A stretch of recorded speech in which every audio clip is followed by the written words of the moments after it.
I'd like to welcome everybody to our June 17, 2024 Bruce Township Board of Trustees meeting called to order at 6:14. I apologize for the delay. Susan, you want to do a roll call? Here. Here. Here. Here. Here.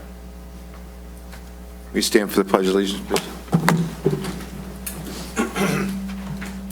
Pledge allegiance to the flag of the United States of America and to the republic for which it stands, one nation, under God, indivisible, with liberty and justice for all.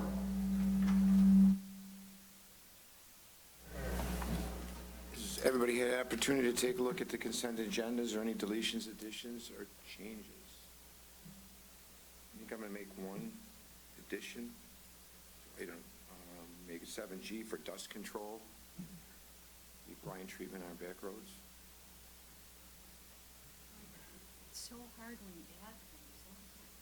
It's a last minute thing with this construction that's going on. It's kind of an emergency. I mean, I can keep it off, but what about the residents that are really in bad shape when they're 60 feet away from the road? For and it's example, the other day, when the auditors were here, we couldn't find somebody that had last minute, so it wasn't scanned in. So, not something that can wait till next month. I mean, I've got approval. I can do up to 5,000, but it may run over. I just won't.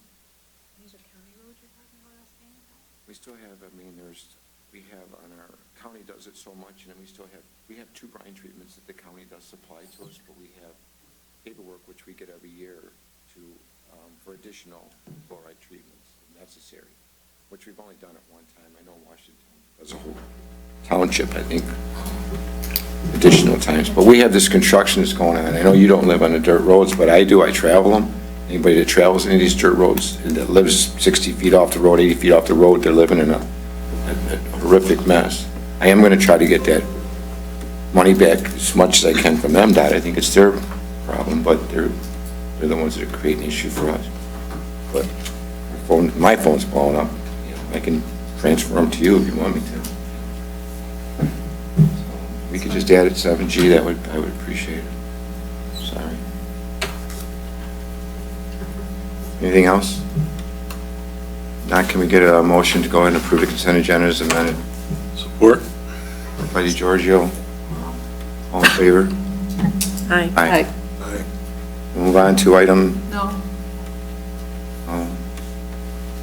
All nays.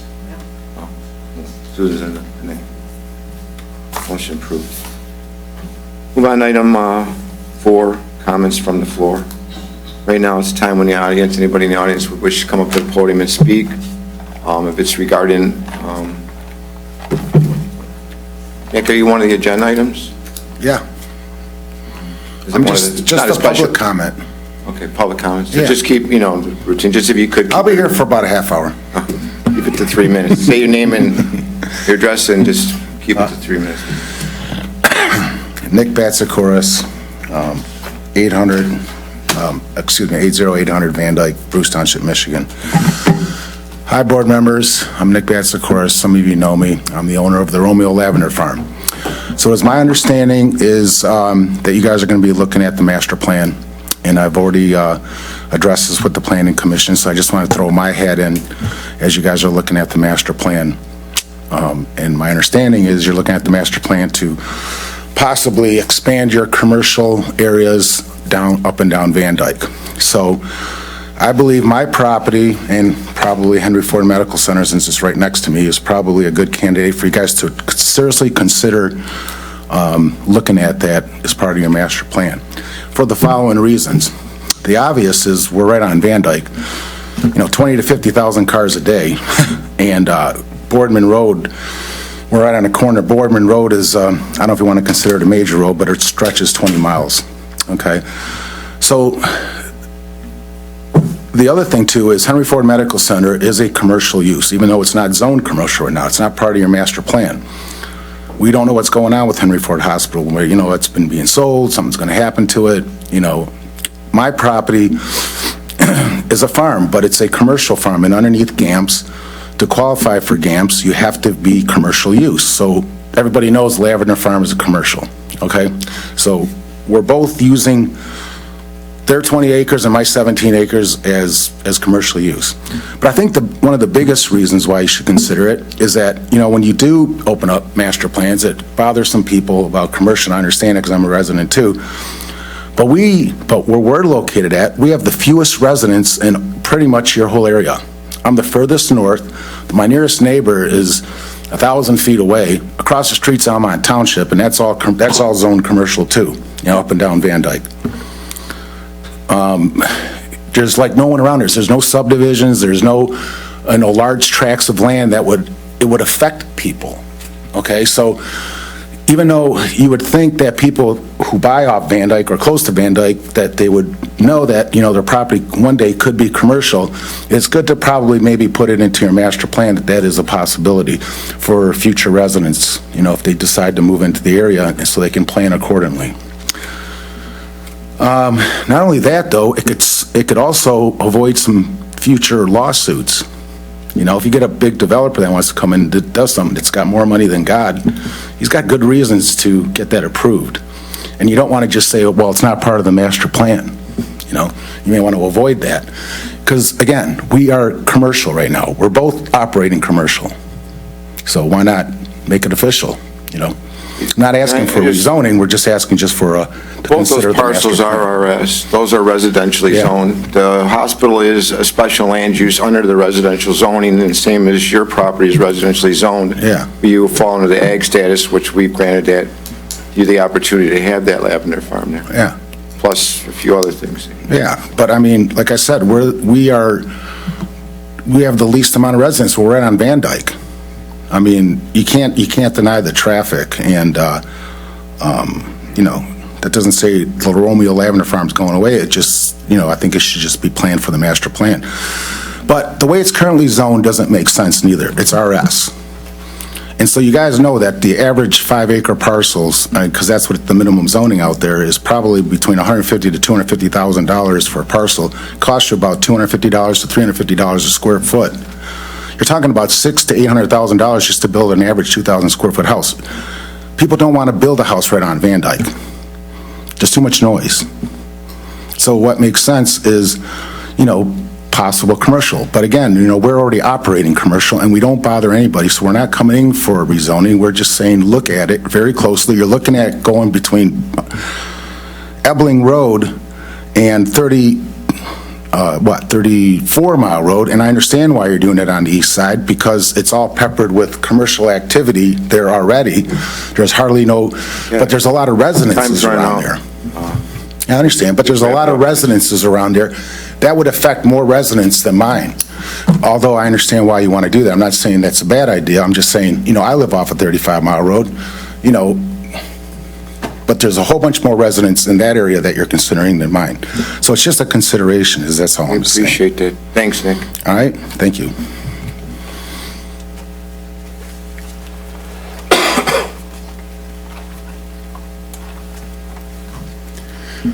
Paul Wojciechowski, 71970 Lasser Road, property owner and resident for 40 years.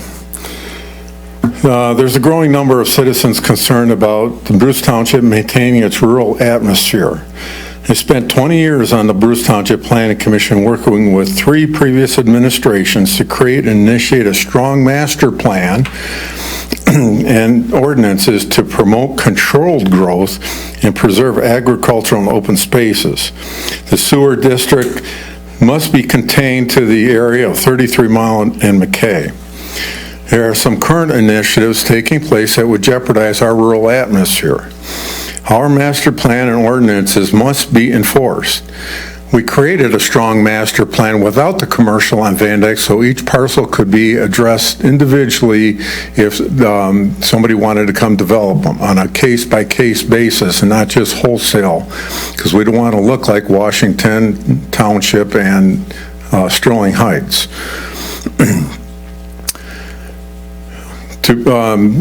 Bruce Township needs to provide strong support to our farms, orchards, fruit stands, and open spaces. The officials need to pursue grants for community enhancements like the sidewalk I championed along Van Dyke between 33 Mile and Kading. We need to protect Bruce Township from being swallowed up by unfettered commercial development along Van Dyke. We need to protect Bruce Township from being annexed. I'm here today to offer my help. I've submitted paperwork to run as an independent candidate for supervisor of Bruce Township. As a certified community planner and professional project manager, I know and understand the issues Bruce Township faces. My name will not be on the August primary ballot because I am running as an independent candidate, but it will be on the November 5th ballot for all the Bruce Township voters who are concerned about the future of our community. Thank you. I want to make one comment. I think it was two of the developments we have in our community that are really high density, one of them being Cloverfield where they have 170 units, and another one being the Menco Timbers. I'm extremely high density, talking 3 houses on 1 acre. We're both under the time when you were determined on the Planning Commission, so it seems to be kind of contradictory to you wanting to keep it rural when we put such a high density through your term as you were sitting up here at the desk. Those are contained to certain specific areas of the township. I just wanted to make a comment. Didn't want people to be misled, that's all. So. The sewer district is not just on McKay Road and 33 Mile Road. It extends all the way west of Van Dyke and all the way almost north to 34 Mile Road. You disparaged me last month and you're doing it again, so where's your code of ethics? Just all I'm trying to do, Paul, is just to state the facts and just to clarify things. But thank you for your comment. People can talk. Well, it seemed a little bit misleading to me, so. We'll move on, and if there's any more other comments from the floor? No, we're going to move on to our agenda. Okay, item 6A would be unfinished business. It's going to be our right-of-way of Phragmites and treatment cost program. So I did talk with a couple of our neighboring communities. I was not able to hook up with the lady from Six Rivers, but basically some of our neighboring communities are doing what they call a cost share, just similar to what we have with some of our other stuff that's going on in the community. And like Ray Township, they put in their budget like cost share usually up to $5,000. They did about 9,000 feet of Phragmite control. They have it, seems to be a lot worse than we do. I haven't had any complaints of Phragmites and having issues with Phragmites in the community, even though I know we have them. There's a possibility that we could maybe budget something like this for next year and maybe look at it as far as something like our Gypsy Moth program that we had going on for a while. Washington Township also did the same thing. They did 54,000 feet of spraying. So it's in the area. So that's about all I've got on it regarding the Phragmite. Frank, I know you have issues with it along the front of your property. Well, yeah, I'm controlling it, but next door, the golf course owns that, after that pond, and I was looking at it the other day, actually, after you talking about it. His whole side, between the pond and the road, is just nothing but those Phragmites. And I noticed that in the last few years, they keep building into the pond as well. So Is that the stuff that's spiky and? yeah, and if you look in front of Times Square, Very invasive. it's over there. Where the cattails used to be and now Yeah. they're all gone. It's in the air. It's in the township, but maybe it's something I can try to get the lady from Six Rivers out here. Maybe she can do a board presentation, kind of explain the treatment, how long it lasts, how often they got to do it, and maybe we could set something in the budget for next year. I haven't gotten, like I said, any complaints on it at all. Have anybody else heard anything? No. All public comments already done. No, this is part of this topic. Well, it's You have public received- comments already you over. have Paul. received- Paul, Public comment's already Public comment done. is over, Paul. You have received complaints about Phragmites at 33 in Van Dyke, and you told Emmett that it was his problem. No, I never said that. Don't put words in my mouth, Paul. that- There's Phragmites all along Van Dyke. Phragmites, and we know, is on a 33. county right-of-way. This is a right-of-way program. It's an ROW program, meaning right-of-way. But That you're means telling county people right-of-way. And it's a misinformation. 50/50 It's county. there, and Paul, you're denying Quit it. grandstanding, please. Public comment is over. Please sit down. This is Or we'll particular call to this Michigan State Police to have you topic. escorted out. I'm commenting on the particular topic. You We didn't don't say have we a didn't right- have Phragmites in the area, and we didn't say that they were responsibility of the homeowners, Paul, so you're putting words in our mouth. We can bring business Do whatever you got to owners do, in here. Paul. I'm looking forward to running against you this election, that's all. Well, thank you. All right. So anyways, I'd like to just, at this time, no action to be taken, see if I can get a lady from Six Rivers here to give us a presentation. I do look forward to putting something in our budget for next year to go ahead and, maybe implement this program so we can kind of head it out before it does get out of control. Okay. Move on to item 7A, which is the Directors and Treasurers Report from Parks and Rec. We got Claire Russell here, and the Treasurer, I forgot already her name. Kim Duda, yeah. Yes. Kim Duda, Treasurer for Parks and Rec and Star. Did you want me to start, or do you? Okay. Good evening. So I'm here to discuss a little bit about what's going on with the finances and what we've done in the past 3 months. So what I will say is on Parks and Rec, the ending bank balance as of May 31st, 2024 is $3,805,170.05. $3.6 million of that is in our primary checking, and $164,000 of that is in the people-driven credit union CD, and there is $400 in petty cash. We are, in the past month, we did create a liquid savings account for Parks and Rec as well as Star that has a 5% interest rate on it. And we did move, or we are going to be moving $2 million into that account effective hopefully tomorrow. So we should be earning some good money on that. And then as far as Star goes, the checking account as of May 31st was $1,452,704.98. And there is almost $1.3 million in the primary checking as of that date, and $162,000 in the people-driven credit union. $1 million of that money has been transferred already to the liquid savings account to start earning interest on that. We also had 2 banks, Michigan Schools and Government Credit Union, as well as Huntington, who presented investment plans to us last month, and we do plan to make a decision on that at our commission meeting tomorrow. In addition, we have added some additional safeguards to our accounts just to ensure safety and security and to prevent any fraud or anything like that. So there were a few things that we identified that could be sort of buckled up, and the bank is working with us to get those handled. Did you have any questions about that? Okay. No. I'll hand it over to Clara. Thank you.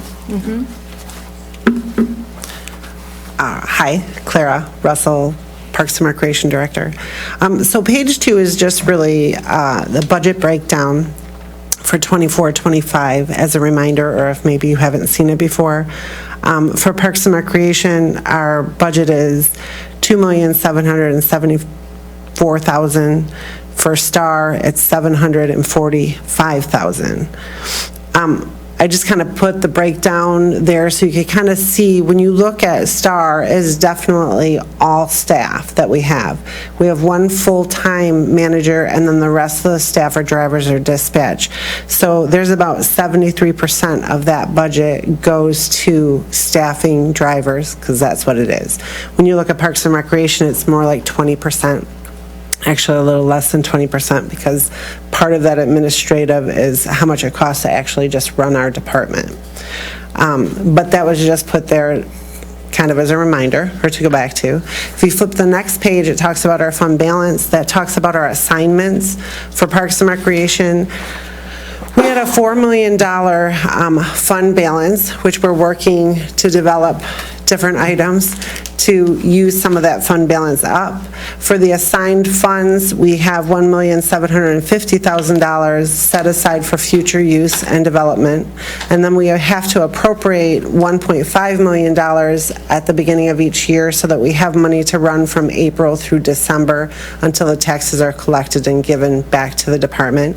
And then this year, we do have an extra $760,000 set aside for capital improvement projects. One of them is the pavilion at Gilcher-Chrisman, which we are in the process of looking at and trying to figure out where we're going to go in that direction.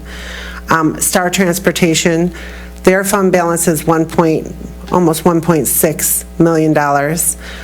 Assigned from that, we did $875,000 is set aside for a 2-year emergency operation plan. We really need that in case, because about 1/3 of our budget comes from SMART. So if we ever lost SMART or if their millage went, we would not have that money, nor would we have the vans or the buses. We would have to look at purchasing more of those. So we would really need to kind of, restructure if something like that ever happened.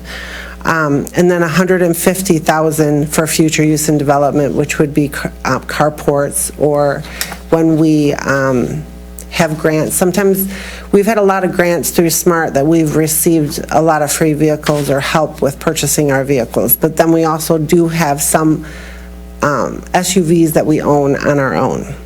So I just put that there. When you flip to the next page, it talks about our projects. Our master plan has been approved. It is in the process of going to be filed with the state, so we will be good from 2025 through 2029. We're in the process of building the pickleball courts. Those are some pictures that are happening. Those are attached to the Washington Township tennis courts. Those tennis courts will go back to tennis. The new pickleball courts will be designated for pickleball, and they should be done by the beginning of August. Again, we're working on the pavilion, tree maintenance at all of the parks. For Bruce Township, we're doing the path extension, which will take the entire walking path and make it a full circle on the west side of the park, and then resurfacing and then fixing the low spots where we get all of the water, and then working on the parking lot, which is the dirt parking lot by the playground. So we will have that all asphalted this year. We're also working on our truck replacement plan, which would be the second truck out of 3 that we are replacing, over the one last year and then one next year. And then we are looking, if anybody is interested, we're forming a resident park committee.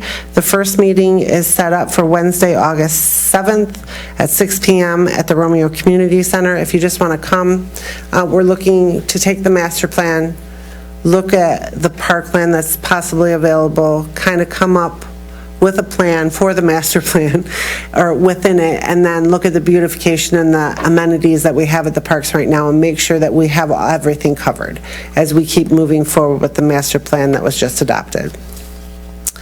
And then flipping through our programs, I think the biggest thing, well, one thing I should say is we had a great program that was here, and honestly, yesterday, we had so many people. I don't know if you had problems trying to park, but it's a good problem to have. But I know I had to park down the road. But so that was really good, and we really haven't had a lot of canceled programs this year, which is great for summer. So we've beat the weather, knock on wood. Our summer concerts, please look at our website at rwbparksrec.org. It has our whole brochure on it. One thing about our brochure is we are going to start mailing the entire 40-page brochure out again. It will go to each resident's house. After COVID, we tried to do it all digital with just like a reminder that had all of the senior dates and things, but we've had so many requests that we kind of go backwards because people like the physical document. Obviously, we'll still have the digital that will be on our website, and that will be the most current because all corrections will be put into that. But we think it's the commission, we've talked about it, and we think we're going to go back and try it and see what we can do. So that, I just talked about safety. We have background checks, certifications for our fitness staff. We do random drug testing for STAR, and we follow SMART in the DOT training. We also, at Parks and Recreation, we train all of our essential staff with CPR and AED, and any staff that we feel that works in programs, we will pay for the CPR and AED classes, because we work with so many people. We want to make sure that we are able to help if there were ever an incident. Locations, we're all across the tri-community. Again, check out our website. It has all of the information for both Parks and Recreation and STAR, and or call us if you need more information. The next page just talks about STAR for a little bit. It is the free transportation for seniors and residents, open Monday through Friday. We go medical appointments in and out of the district. General shopping and errands we do at the tri-community area, and then we do group shopping trips if there are Walmarts on the other side. Not as long as it's not within Romeo, Washington, Bruce, we'll do a shopping trip, Sam's, Costco, each month, and people sign up and we do it as a group. So, and then the last thing is, last but not least, want to remind everybody that the millage for Parks and Recreation and for STAR will be on the ballot for the August 6th. Parks and Recreation is at 0.75, STAR is at 0.25. This document will be on our website as well, but it does give you a breakdown.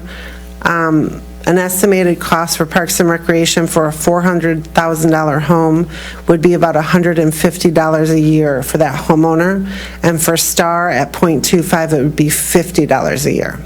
So we've been around. This is a renewal for both of them. There are no increases. Our millages started in the 1980s, and they've continued, and we hope to continue.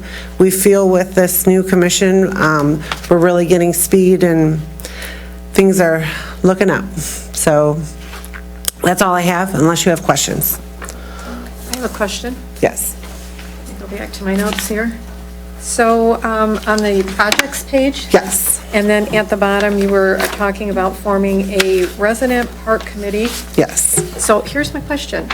When I'm reading what you're looking at here, look at current parks, amenities, needs, and future parkland. When you're talking future parkland, is that to purchase something that you see? Or are you talking about land that isn't, it's just sitting there, owned by the municipalities, but nothing's been done to it yet?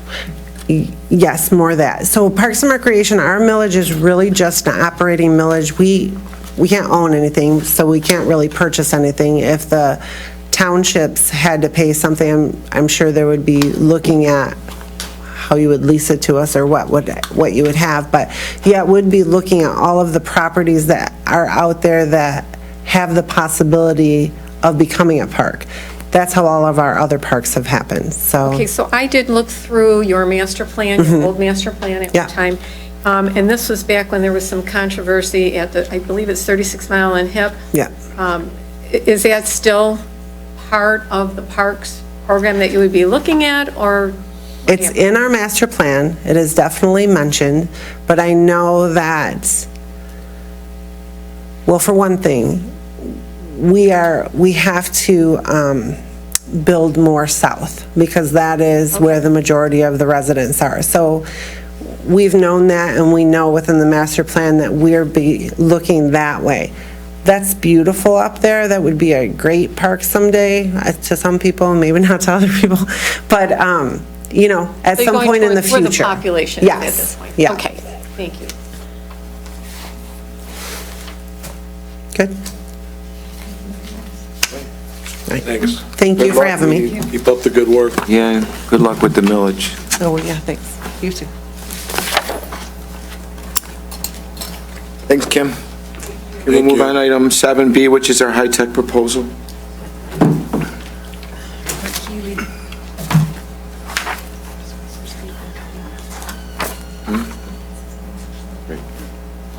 Whenever you're ready, sorry. You've been here enough times, it seems like automatic, you know? Good morning, or good afternoon, everyone. My name is Rick Healy from High Tech System Services. I am the senior salesperson for your account, and I've got a bunch of stuff in your packet that's actually explaining everything that's on there. We're doing a couple different things. This year, when it came up time for the renew your new server, you usually have a BSNA server, a file server, and an Exchange server. What we did this year is remove the Exchange server off the quote and move it into the cloud and do 365, which is basically what everybody's been going to. This is going to actually reduce some cost here because you don't have to buy as much hardware, much processing power, memory, everything that's going in there. On our side, it's so it'll be less labor time to actually set up the Exchange server. We'll also be able to trying to think how to properly say this. On the Exchange server, with it all going into the cloud, now your stuff is going to be backed up. You're going to have the latest Office products on there. The fire department was able to save a bunch of money on their side because there's a first responder basically package that's on there for them. I'm trying to think what else is in there. On your service contract with us, you're going to not need an antivirus for that extra additional server. You're not going to have to back up that additional server because now it's going to be in the cloud. There's going to be a separate backup for everybody's individual emails, but you won't pay an actual server license for us to back that up. In the support contract for us, so you won't have to be paid on that. So your actual support services, once we get this moved over, will actually do a reduce in costs. And I believe when I sent it to Susan, it was between $3,000 and $3,500 per year annually that you'll be savings on that. If you want to go into any of the documents, I have a lot of that stuff on file that you have. We did a migration discovery where we worked with Dawn and Susan and Steve on this to spell everything out on here.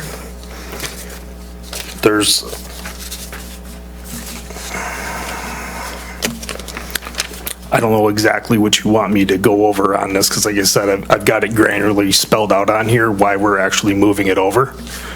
I can read all this to you or we can hit the high notes. How would you like? Or people have questions, Maybe, yeah, just go with the questions, I mean. Okay. Do you want to look at the quotes then to have questions on the particular quotes? We can start there. Yeah, good. So on the server quote, like I said, it's a standard HP server, comes out of the box with the 3-year warranty.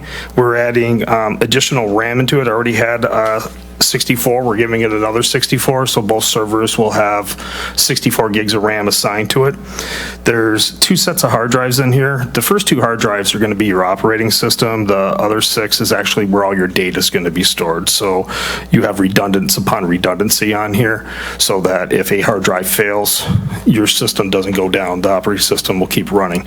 If one of the drives out of the 6 drives for your data fails, there's an actual hot swap drive that's sitting in there that automatically turns on and notifies us. We have an additional power supply in there, so if the first power supply fails, your machine still keeps up, so we're trying to put redundancy in here. The rest of the part numbers are pretty much standard. The Microsoft server, how many user cows, we have 50 cows. We have an integrated lights out solution. What that allows us to do is actually remote into, so we don't have to be here, and reboot the servers, run any diagnosis that we have to do, connecting right into the HP server.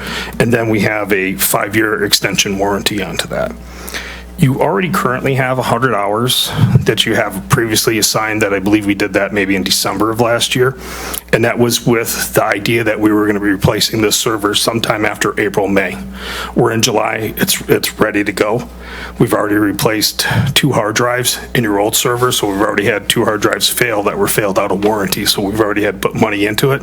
This is to stop that bleed and replace this, which the recommendation is 5 years. We're at 5 years now. We have the very last part number is the core licenses.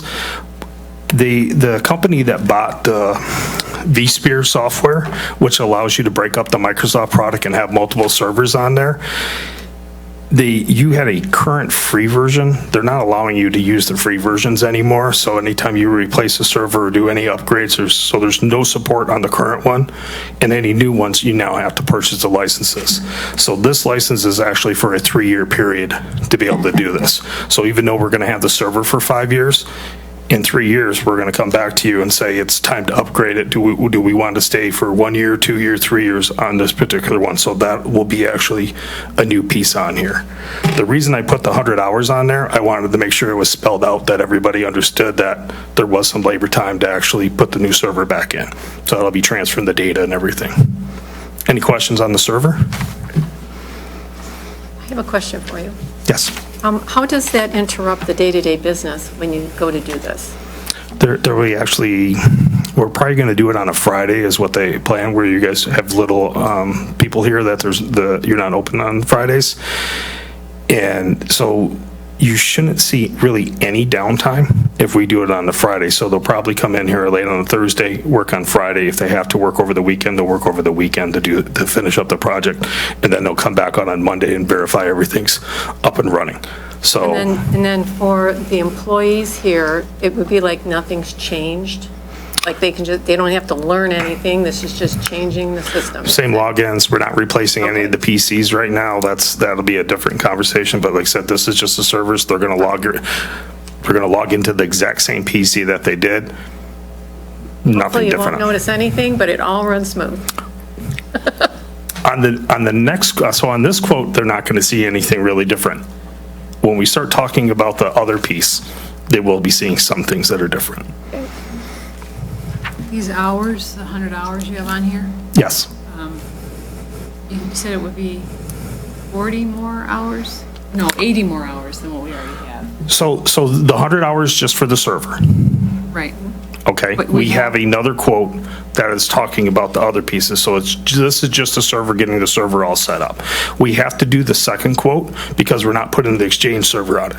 So we had an option to put Exchange on here and not do all what's on the other quote, but that isn't what the recommendation and what all the other municipalities in Michigan are doing. Everybody is moving to 365. High Tech has still an Exchange server and 365. The biggest thing I can tell you with the move over to it is now we have unlimited data storage where I don't have to delete emails. I have tons of space where work used to tell me all the time I have to clean up some of my old files.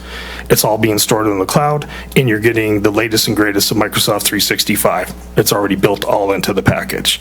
And you can have multiple devices. So if you had a computer here where I know like Susan has a desktop but also has a laptop, you can load it up onto 5 devices. So she can use her Township license on a tablet, a phone, her work PC, another device. You can load it up onto 5 devices to be able to use that. And then they're all synced.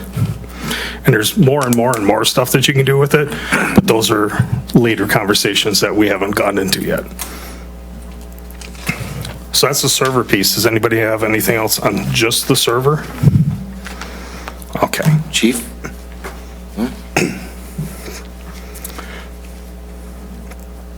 So the 100 hour Server portion. Sure. So the 100 hours that says we already have 100 hours banked, that would eat up, this right here would eat up those 100 hours? Correct. So it'd be a zero balance to us, correct? Correct. We need 80 more hours. It would be, so we did, when we bought the bank, I believe it was back in December. Yep. A portion of it was the fire department. So it's not truly 100 hours to the township. It's a portion. I believe it's 50%. Yeah. We paid 50, the fire department paid 50, the township paid 50. Right. As Rick explained this one, this portion of it really has nothing to do with the fire department. Okay, so in other words, half of these hours, half of our banked hours would go towards as credit. Yeah. This bill.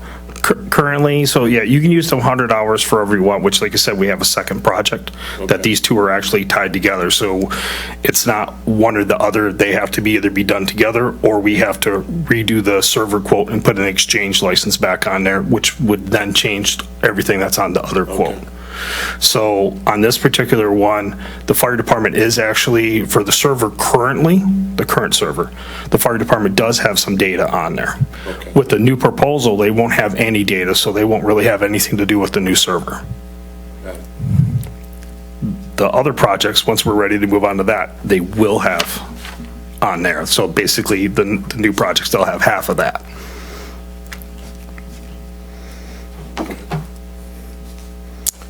Ready to move to the Microsoft part then? Yep. Okay, so on the Microsoft, there's a couple pieces that are on here. We have the backup of the licenses.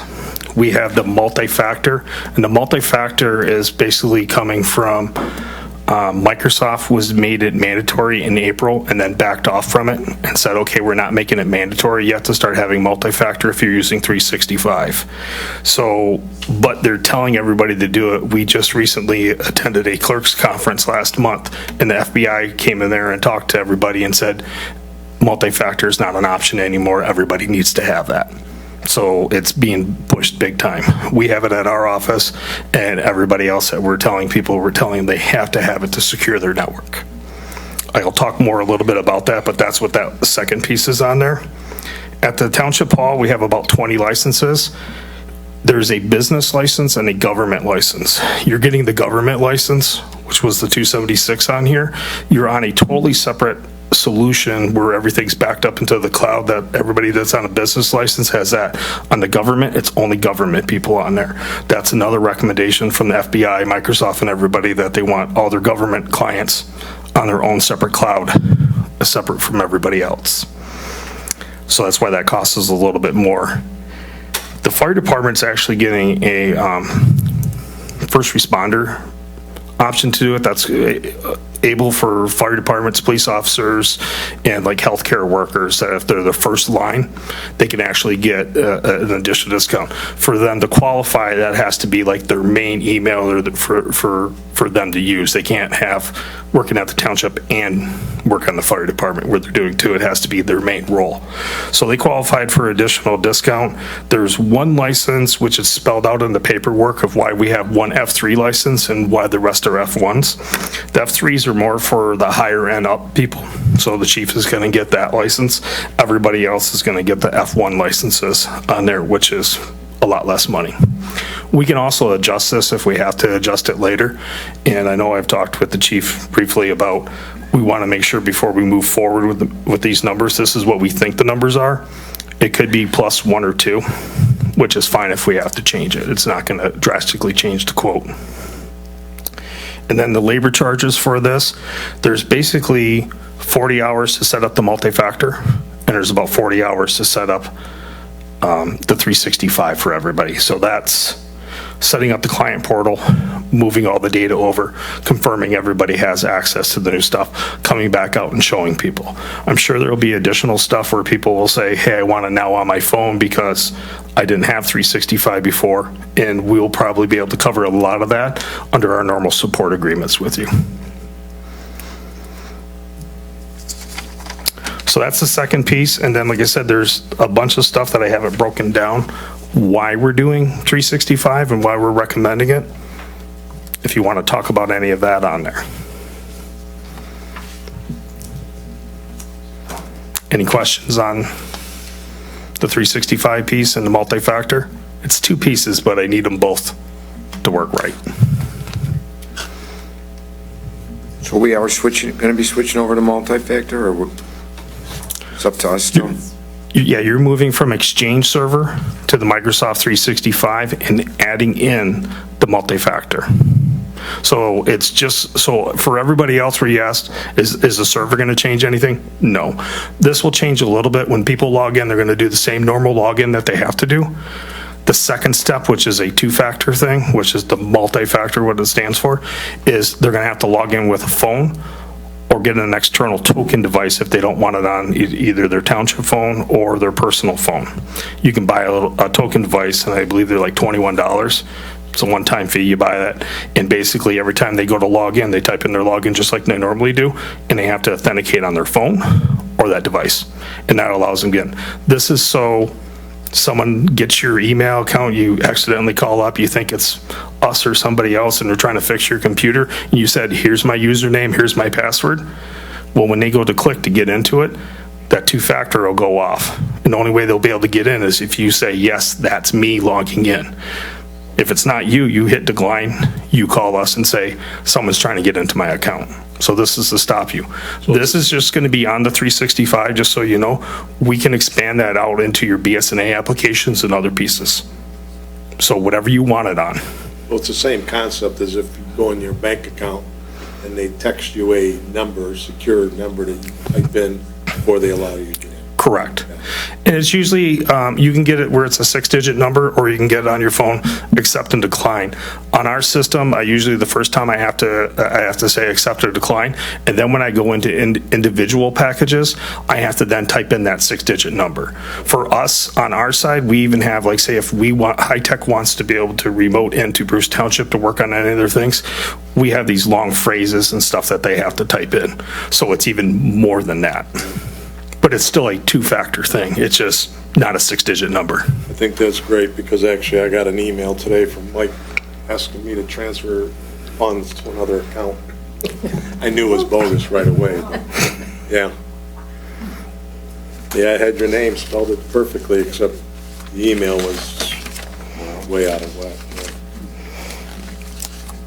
So like I said, if there's any questions, I put tons of paperwork out to Susan to make sure that this was all explaining why we were doing it and all the pieces that you're actually getting. I have a question, and I took a note here as you were talking. So you said that it is recommended that the township be on a government server and not the server everyone else is on. How do you know? It's in the cloud. How do I know? Yeah, like, does it change our dot anything?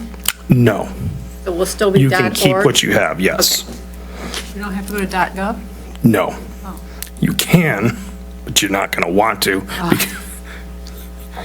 Yeah, you'll have to keep your old ones and the new ones, which we could if you wanted to, but now you're changing all your letterhead, business cards. But High Tech is going to set that up at when we go to the cloud, it will go to the government cloud, is that correct? Correct. Okay. Yeah, there was a piece of paperwork that we talked yesterday with Dawn about that has to be filled out. She's going to be working with one of our guys in our office to make sure all the stuff is filled out. Once we get that, then we can start setting up the cloud. It doesn't have to be okayed yet to move us over. It just, we can't do anything until, because it has to, if I set up a regular business account for anybody else, doesn't matter if they're government, education, or anybody, I can go in there and set them up and say, I'm High Tech and I'm setting up Bruce Townships to do this.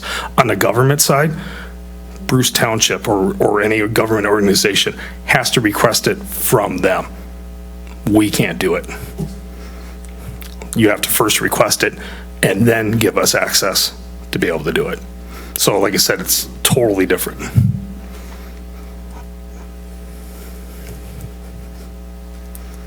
I'm all set. Yep. Okay. You did talk to Rhonda about the funds. There's money in the general, and then the rest comes from fire and ALS. So just you're aware, because I did talk to Rick extensively on this. So the second portion of this quote, there's 80 hours total from what I understand. 40 would be for the fire department, 40 would be for the township. Majority of the rest of the bill would also be the townships. Under the fire department, we're looking at, let's say $1,100, right, Rick? And that's a yearly cost? It was $1,000 on the Microsoft 365 a year, $1,056, and roughly about $140, $150 on the other side. So yeah, let's say $1,100, $1,200. $1,200 of that second bill that you're looking at, which is $12,900, would be the fire department's responsibility, plus half of the labor, which we already have banked. Just so you guys are aware of how this quote is broken down. Yeah. I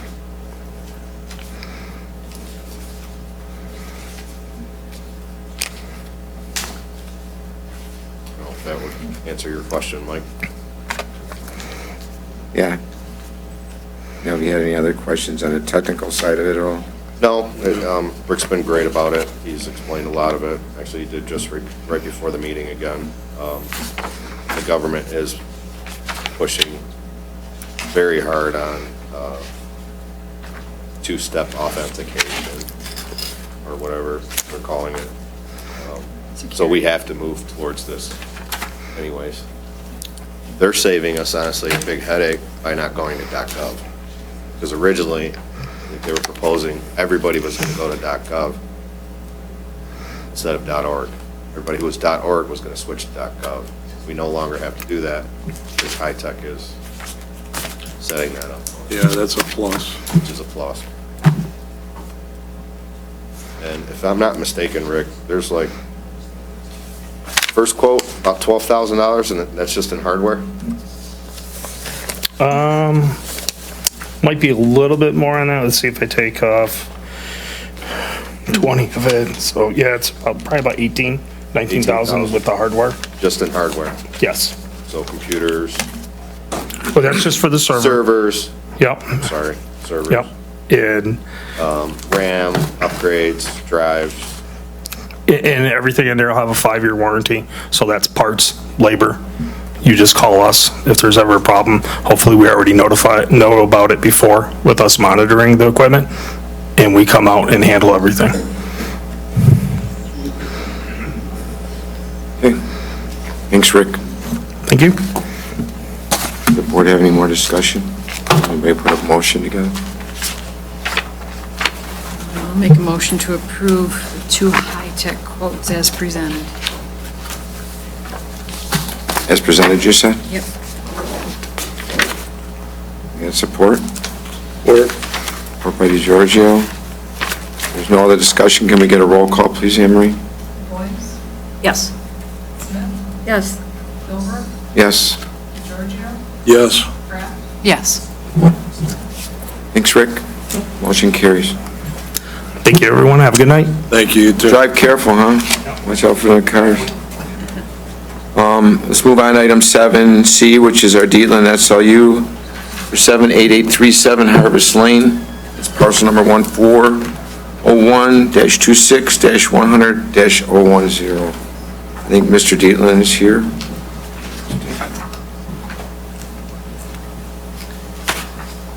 Hello. Yeah, Bob Dietland, 78837 Harvest Lane.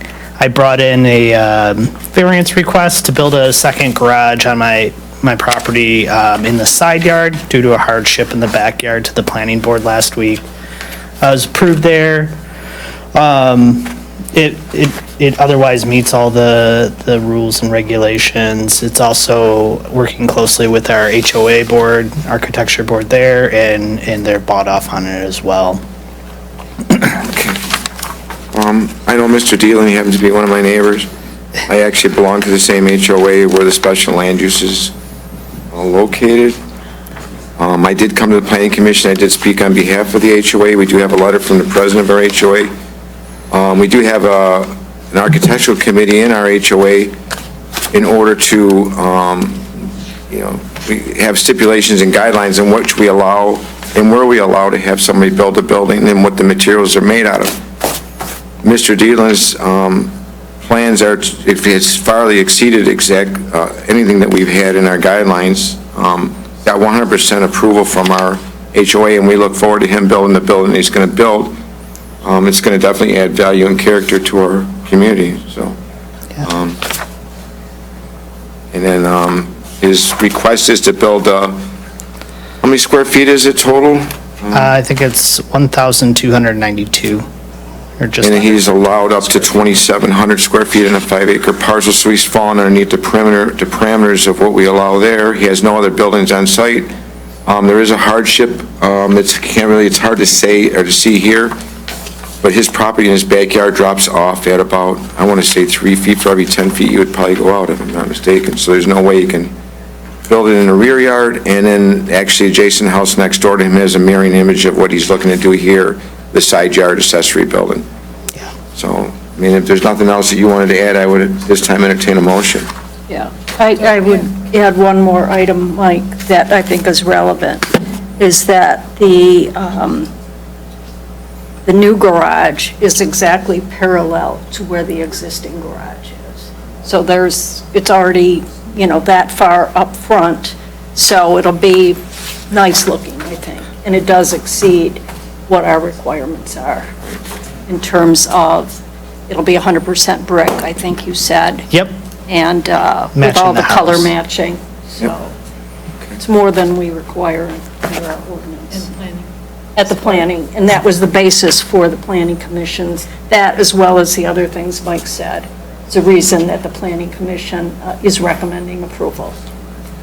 Okay, so at this time, I'll make a motion to go ahead and approve special land use for Robert Dietland for 78837 Harvest Lane, parcel number 14-01-09-201-009. Second. Second by Anne Marie. And if there's no other discussion, can we get a roll call, please? Yes. Yes. Yes. Yes. Yes. All set, thanks. Thank Bob. you. Have a good day. We'll move on to item 7D, which is our mere rezoning, also from the Planning Commission. Do we have the applicant here? Or the agent? Good evening, Dan Walker, on behalf of my client, Jessica Muir. You guys already are pretty well aware, seeking to rezone her parcel from O1 to C3. We're at the Planning Commission last week, and we did the impact study. I don't know if you are in possession of that or not. I do have it here. Everybody else received a PDF copy of it. That's good. Yeah, I mean, other than that, there were several concerns brought up at the Planning Commission meeting. We'll briefly touch on the public comment portions of it, but comments made about people in the $1 million houses across the street. They weren't there, to the best of my knowledge. There were no emails or other correspondence given from anybody that lives in there stating that their objection to it.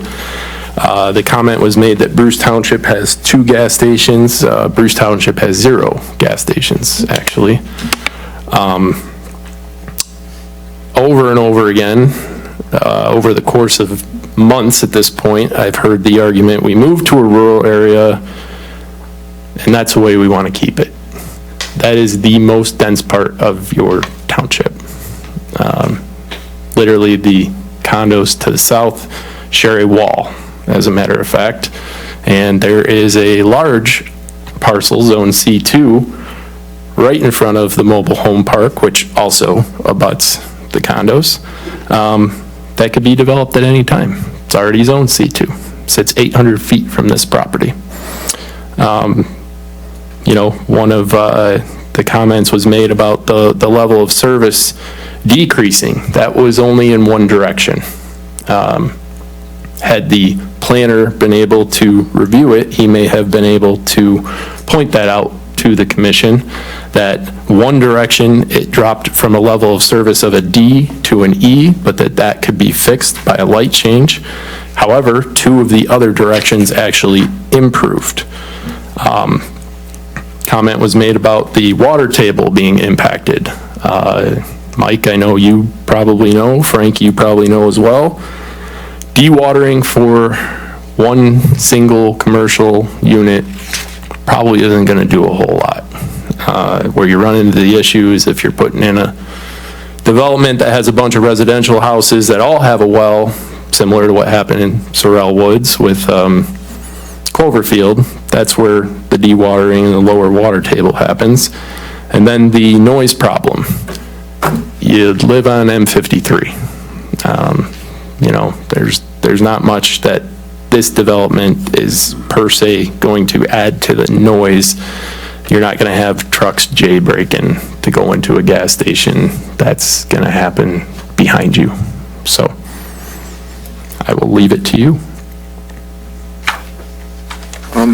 I can start out, but I'm going to turn it over to Anne Marie. I'm just going to give maybe my opinion a little bit. If anybody else has got any comments. I mean, obviously, I watched the meeting that took place at the Planning Commission, tried to follow this. This was a rezoning that came in front of the Planning Commission back August of 2023, if I'm not mistaken.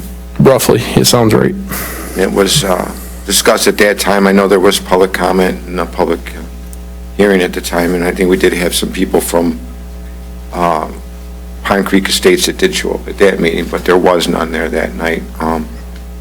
We are looking at a piece of land that is currently farmland. I think it was originally zoned to 01, which is very restricted use, and if you look at the usages under 01, very limited, and a lot of it's basically on offices, and our offices, since COVID, offices has not been a very good thing, a lot of working from home. A lot of the office spaces are not being used up because they're sitting vacant.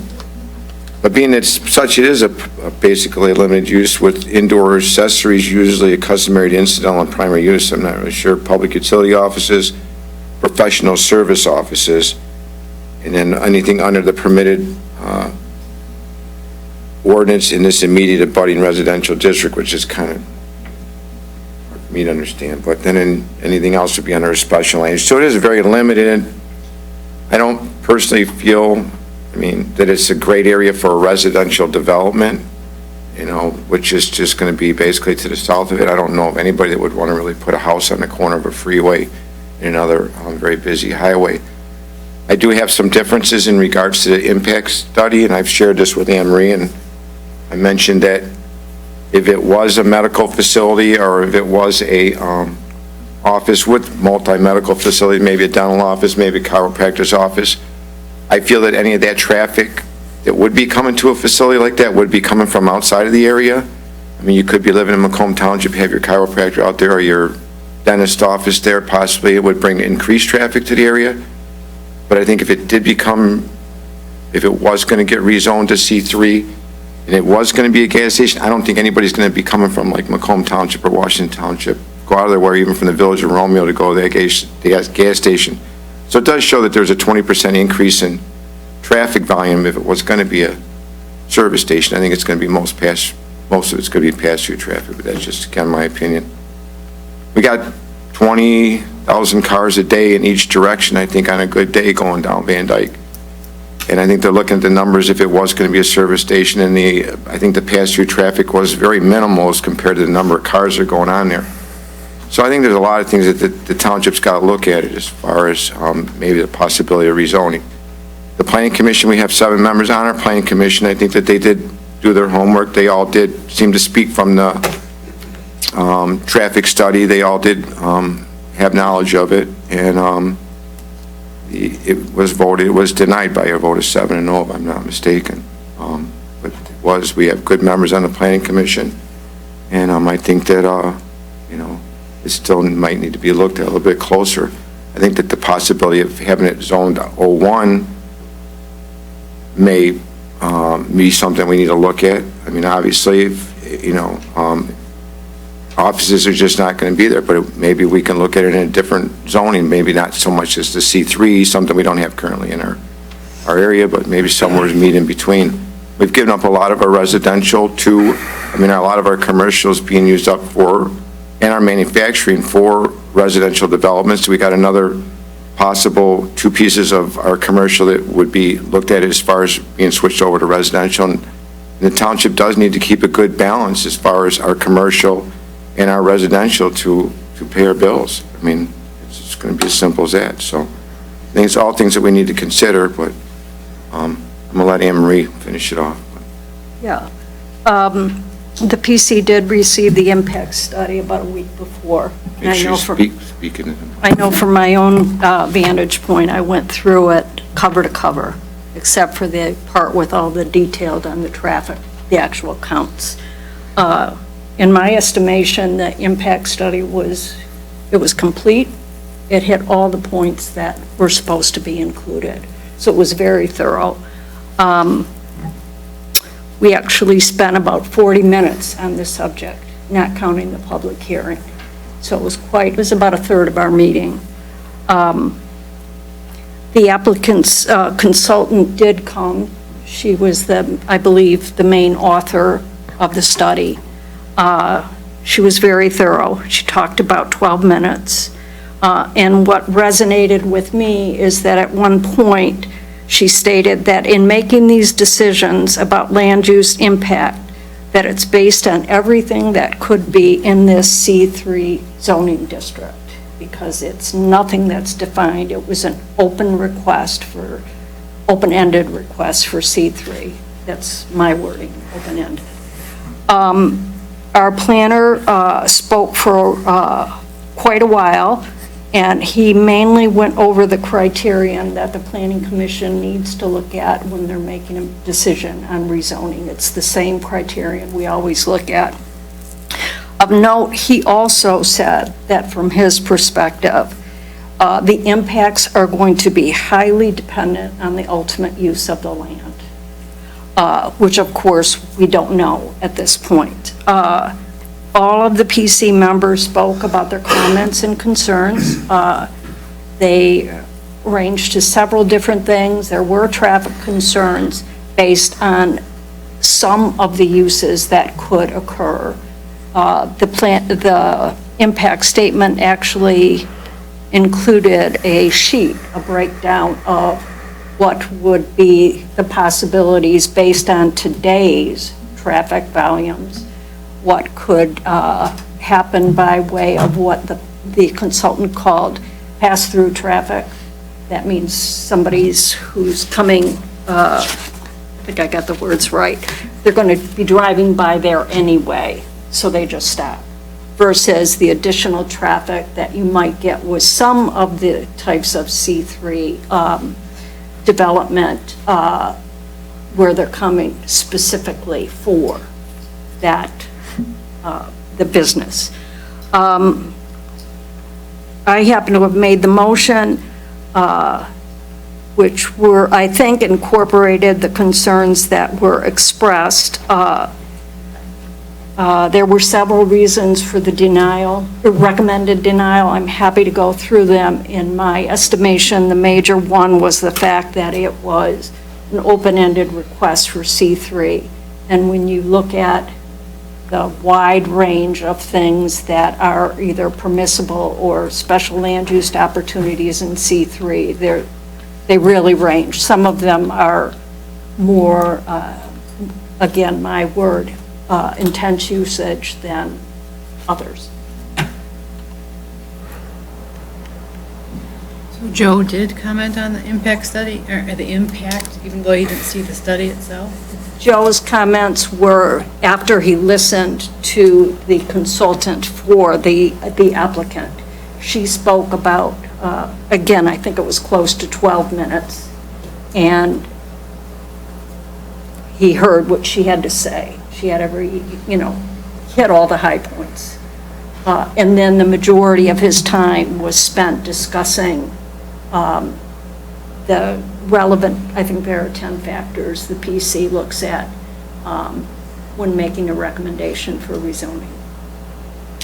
I agree with a lot of things that both you and Mike talked about, but what I find disturbing is the owner of the property came to the Planning Commission back in August of 2023 and was asked to do an impact study. It was in, just to make a correction, it was in November. Okay, November 20. Yeah. At some point, they came asking, and they were told they needed to do an impact study. That impact study, from my understanding, cost somewhere between the neighborhood of $15,000 and $20,000. And for our principal planner to just say, I didn't read it yet, that's pretty disrespectful. I think he should have read it, taken a look at it, and then given his opinion based on what he read, not based on what somebody is telling him, even though it's maybe the same thing, but there might have been some things that she didn't say that he would have read in that report. And just for clarification, because I know there's some grandstanding going on, I am for keeping Bruce Township rule. However, I do believe that we have valuable property along M53 that needs to be looked at, and maybe it should be looked at during this time when we put our master plan together, where maybe some things do need to be rezoned somewhat. where we can capture commercial property tax base and still keep the township rural. End the story. Well, can I comment? Yeah. All right, so when I first was looking through the paperwork, my only concern as I'm looking through this is it's, as Anne Marie said, it's open-ended. My concern when I'm looking at that list of, how many potential things could go in there, I would like to see an actual plan of what you're looking to put there before I say, yes, I would rezone that for you. That would be my only, looking through all of this, that was my number one concern when I was reading it. Totally fair. So to several of those points, my client isn't going to be the person that develops this. I can tell you from now going on 3 years of fielding calls, if it were rezoned, it's going to be a gas station. I've gotten not one single other call for anything other than that. Right now, your zoning only allows for a gas station under C3. So that entire impact study was done under the presumption that it would be a gas station, which by every planner's estimate, that was the most intense use available on the C3.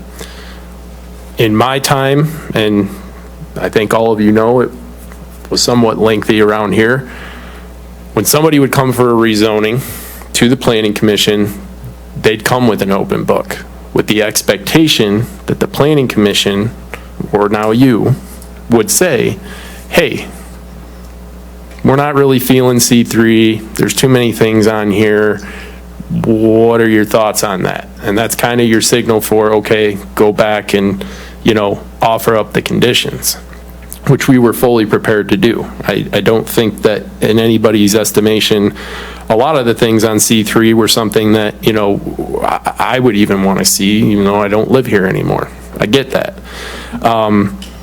So my frustration lies in that, that didn't happen.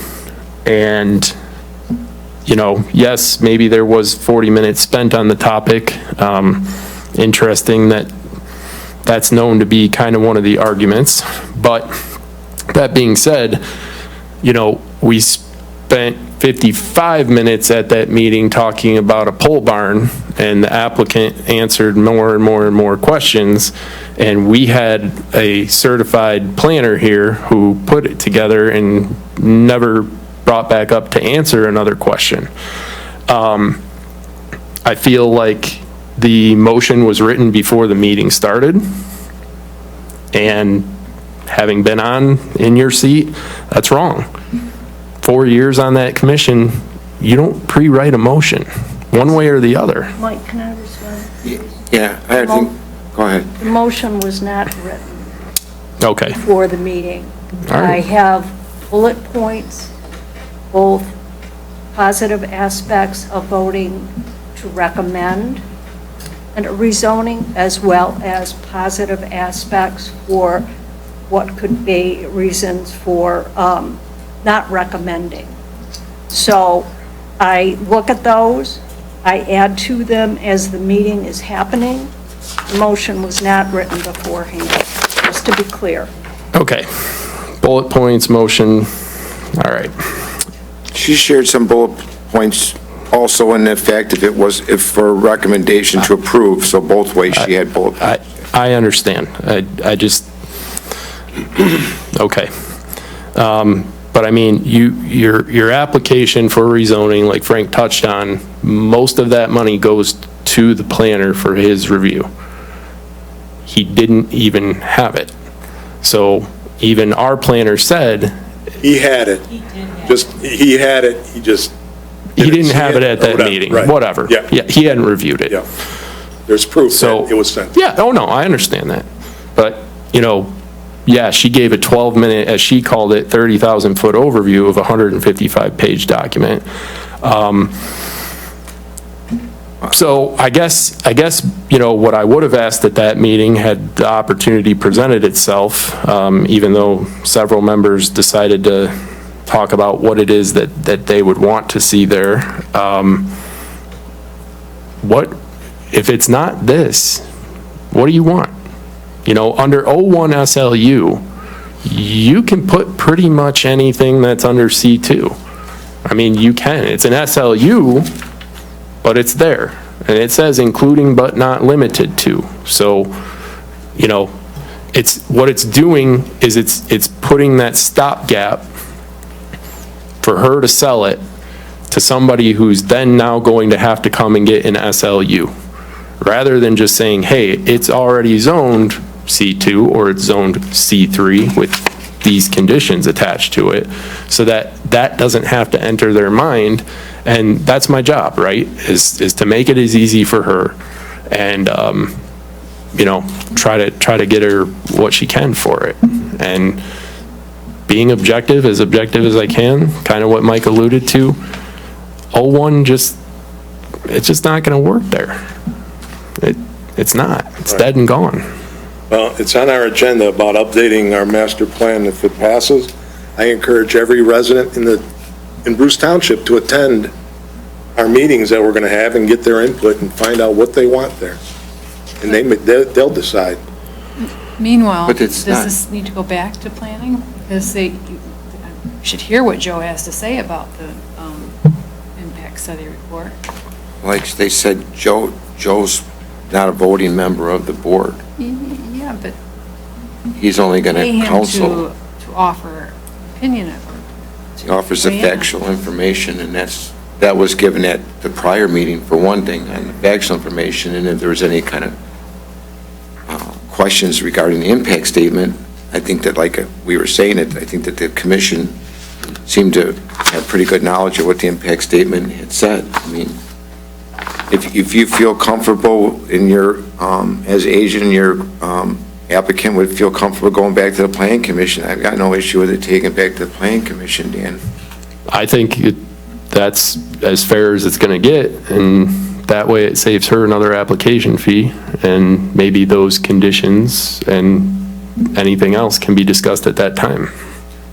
So I'm not trying to defend Joe, but so this was heard in November, so it was heard again on July 8th, if I'm not mistaken.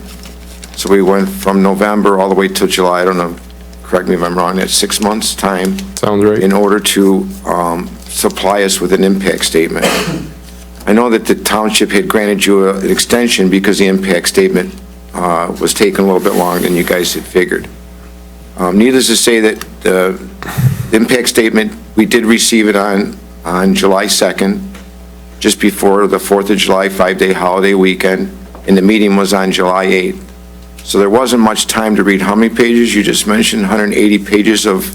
It's 155. 155 pages of information before, on a 5-day holiday weekend. So I'm not making excuses for Joe, but why couldn't we have gotten it a week earlier or a month earlier? You know what I'm saying? Just so there would have been more time, Well, your own standards and protocols call for any of that information to be there a week in advance. I was not aware that you guys took the day off prior to the 4th of July, and they were operating under the assumption that it was going to be there on Wednesday morning. You, me, and Dana spoke. They worked late on Monday to get it to you by Tuesday morning.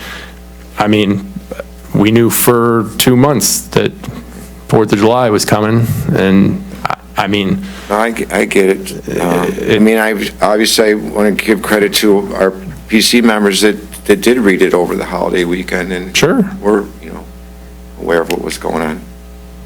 I mean, at this point in time, if you would feel that it would be best, your client would be entertained to come back to the PC, we can schedule it again for next month's PC. Well, it was going to happen one way or the other. Whether you denied it tonight and the new application went in tomorrow morning, or it goes back because you kick it back. So, like I said. You know that the PC can't, I know you mentioned something about the PC coming up with the recommendations or conditions, we can't offer. Some you got to offer us that we can't make those recommendations or conditions. I'm well aware. Anne Marie, what are your thoughts? No, I'm absolutely fine. If Joe guys want to send it back, we want to send it back and have Joe look it over. I just want to be clear that at the meeting that we did have, both last year and last week after the impact statement, or study came, which was well done. It was very complete. I agree.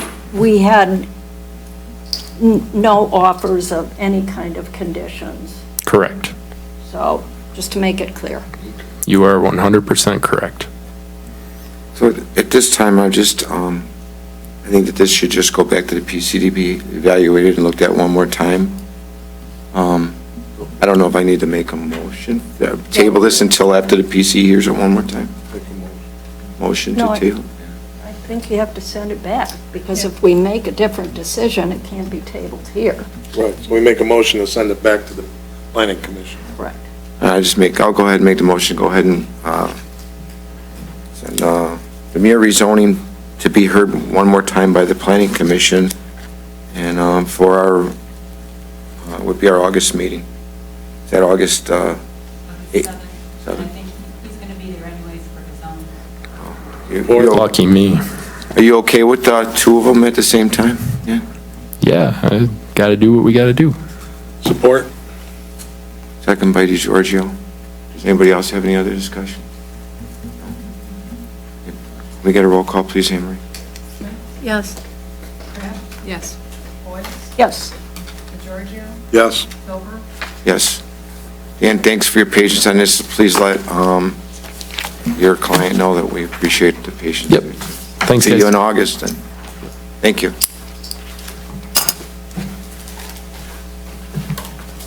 We'll move on to our item 7E, which is our master plan update. So I think you guys have been hearing a lot about updating our master plan. We've got Mr. Besicatoris would like to see more commercial, and then we got Mr. Okanuski wants to see less commercial. I know we've got requests in all different directions. We've got residential development going into our commercial zoning. I think that the Planning Commission, if I'm not mistaken, feels that we need to open up the master plan and take a look at what's going on, as far as any corrections or improvements. That is correct. And it's, So this is coming, this item, agenda item is coming from the Planning Commission for that us is to give them correct. It approval. was first mentioned, I want to say, it was either at the February or the April meeting, early this spring. It was presented actually by Mike Tremblay at the time, and agreed by the Planning Commission members that, we've had a lot happened with our industrial district and a lot of changes, and needing to make sure that it was still sized right. And at the same time, we've had different requests where people want to replace commercial with residential and residential with commercial. So there is a lot generating. We haven't looked at the master plan since 2016, so it's been quite a period of time. The commission did vote in favor of requesting the board's assistance in bringing this to the fore. I see that Joe Tangari has a memo here that actually sets forth the scope of the project. I don't know if you guys want to take some time to look this over, because we did just get this. He's got some costs associated with it, the resources. But basically, just to make it clear to the public, there's certainly been no discussion or intimation that we're going to be doing any unfettered commercial or industrial zoning anywhere. The idea here is we're opening it to make sure that what we have now, if it's right, if it's not right, do we need to add some things? Do we need to delete some things? And whatever we end up with, are they in the right areas where it makes best sense for the township and the residents? So it's really I think, it's going to be a comprehensive look at it. That's good. I did read this today, and I think it's, I did read this today, and I think it's a great idea, and again, I'm going to encourage all our residents in Bruce Township to attend and see what they think and capture their input. Yes, there will definitely be public hearings. And some of what Joe talked about last week was communication in advance of those, whether it be, an enclosure with something on the website so that people in the community are well aware of what's happening and have an opportunity to input.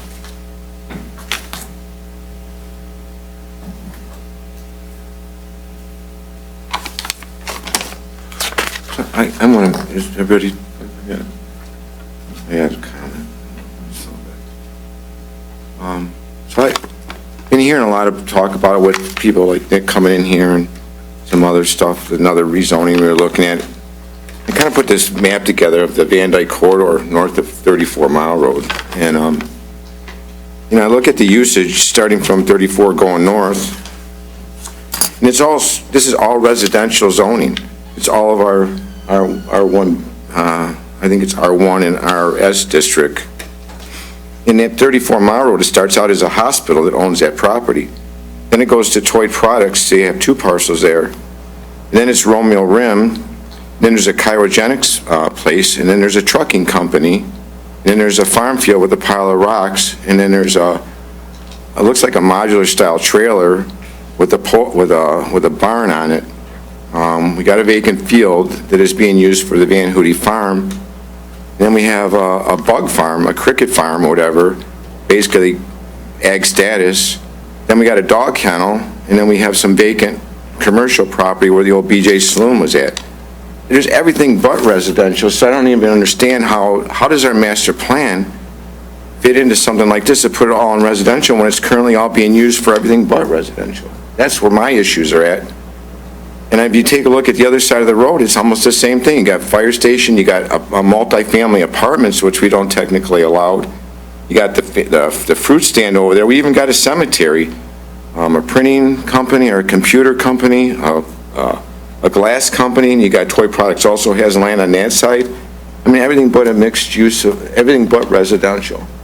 So we need to really take a look at what we're going to do with our master plan. And I know we want to keep it rural, but look what we've got going on. I think, Mike, a lot of it is legacy stuff.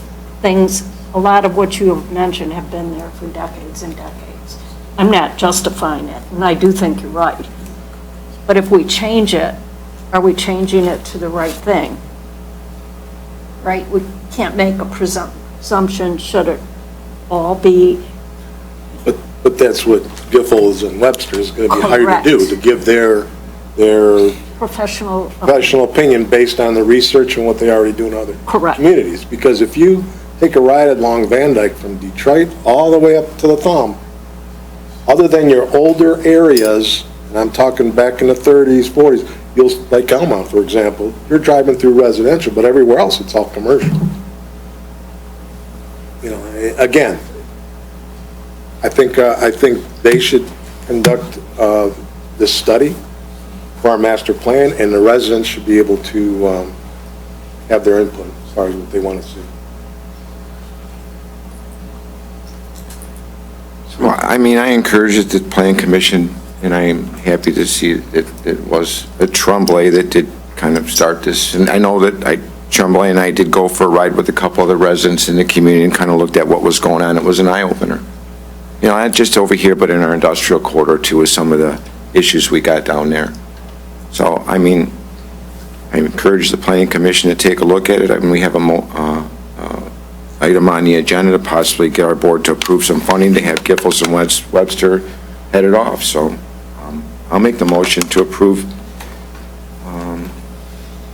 Giffords and Webster? Yeah, Giffords and Webster to go ahead and do a master plan update for a total project cost not to exceed $11,750. Support. Anybody check with Rhonda, see if we have the funds?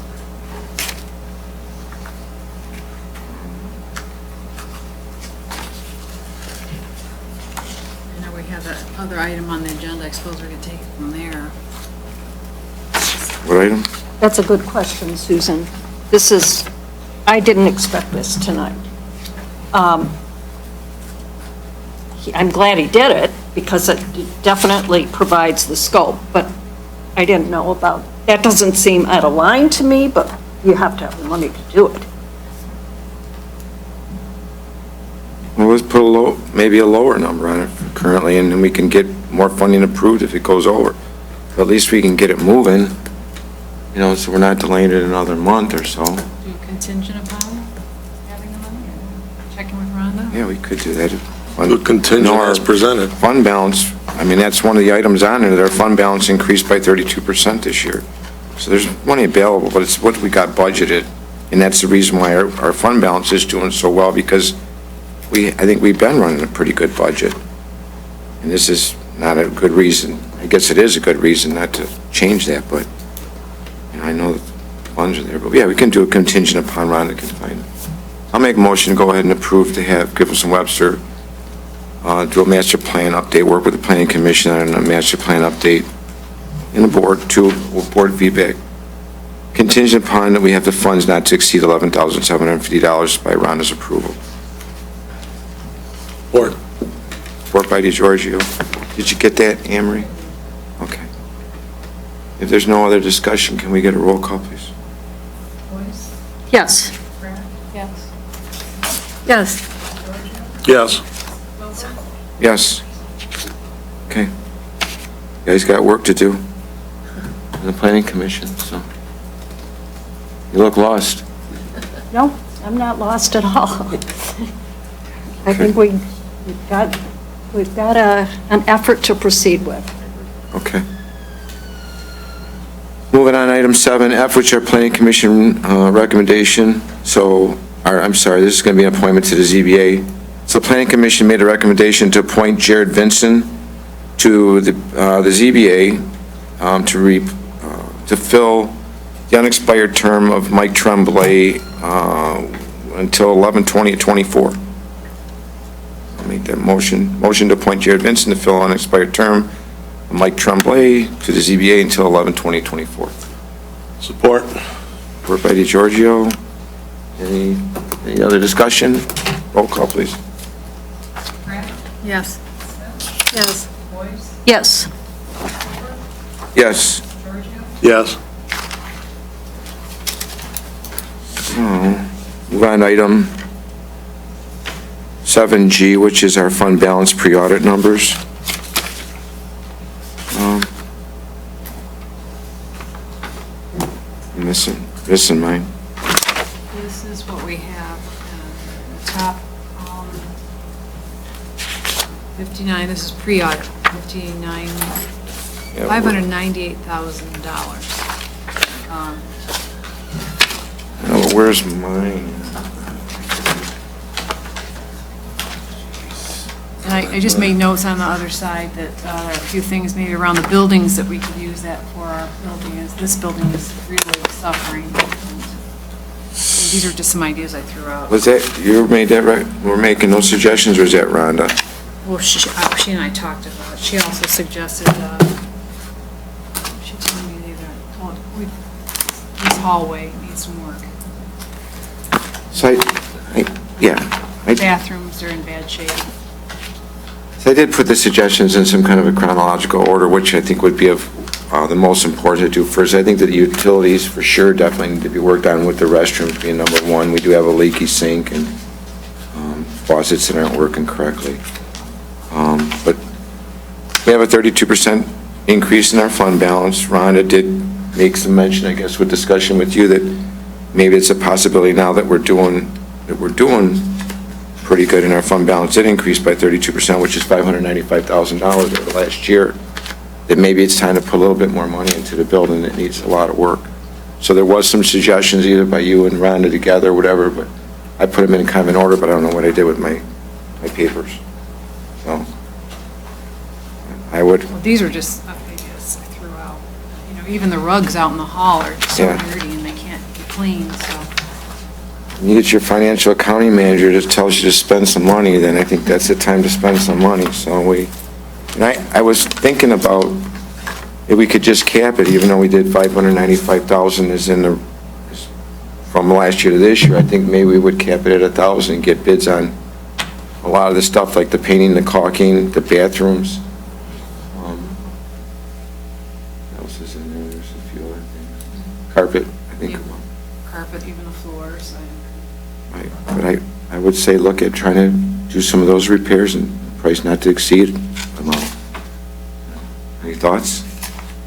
Yeah, I think it's a great idea. I mean, we've made some tough decisions along the way in the past 3-4 years, where we, we're able to save some money, and we've been chipping away. Clean up a lot of things where we were losing a lot of money. Exactly. I think that's more important. We got our water fund, we've straightened that out. We haven't borrowed any money from the general fund to pay the water in the past 4 months, 5 months. It's actually sitting with 300,000 in there. 300,000, so, again, we made some tough decisions, but it's paying off. We're starting to see some being in the black, and I totally agree, a lot of things around here need to be done. I mean, we only could afford half a parking lot last year, and now we saved up enough money to do the other half. That needs to be done. This building is awfully old and falling apart, and I don't see it on the list here, but the treasurer's office getting very small for 2 people to be in there all the time. All day long. Big-headed. So I think, You're looking for an expansion? just a little bit, not asking for my own office, but just a little bigger. I mean, we don't have any room in there, and the township's grown. So, that's all. So why don't we put a dollar amount? Well, We have to come up with a list. yeah, come up with a list first and then try to get bids, right? And the things, yeah, prioritize. Maybe we have a budget meeting one day and prioritize all these issues, and then. You can get the suggestions from the employees. They're here all the time. Yep. They see all the stuff that needs to be done. Get the suggestions, and Mike, you made a point, prioritize it and start knocking it out. So we'll bring it back then. Okay. All right. We'll just discuss that later on. I don't even think we have to have, that was just basically for informational purposes only, I think it was. Yep. We'll move on to item 7, H. Chief's ready. So in your board packet, you have a Michael Cusham's application. I'm looking for approval to hire Michael Cusham, full-time, to the EMT to medic position for the fire department.